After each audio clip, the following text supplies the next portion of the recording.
ما دعا لله داع. أيها المبعوث فينا. میرے آقا علیہ الصلوۃ والسلام ارشاد فرماتے ہیں کہ ہر شخص جب پیدا ہوتا ہے تو اس کے ساتھ جن پیدا ہوتا ہے. میرے آقا علیہ الصلوۃ والسلام کی بارگاہ میں صحابہ نے سوال کر دیا، یا رسول اللہ، آپ نے یہ فرمایا ہر شخص جب پیدا ہوتا ہے تو اس کے ساتھ جن بھی پیدا ہوتا ہے، اس کا مطلب تو یہ ہوا کہ آپ کے ساتھ بھی جن پیدا ہوا؟ یہ ایک سوال ہے بارگاہ رسالت میں، اور میرے آقا علیہ الصلوۃ والسلام نے جواب عنایت دے کر اسے واضح کر دیا. اور واضح کس انداز میں کیا؟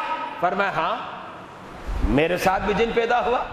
آپ نے اس کا اقرار کیا، لیکن میرے آقا علیہ الصلوۃ والسلام نے مزید برہا ارشاد فرمایا جن تو میرے ساتھ پیدا ہوا لیکن اس کی حقیقت اپنی جگہ پر ہے، لیکن رب نے یہ کرم کیا میری سنگت اور صحبت کی بنا پر اس نے بھی میرا کلمہ پڑھ لیا، اس نے بھی میرا کلمہ پڑھ لیا.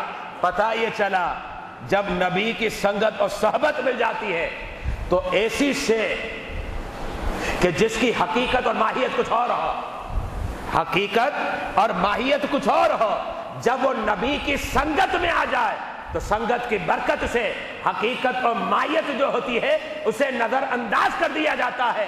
بس دیکھا یہ جاتا ہے نبی کی سنگت مل گئی ہے تو سنگت کی بنا پر کیا ہوتا ہے؟ رنگ چڑھ جاتا ہے.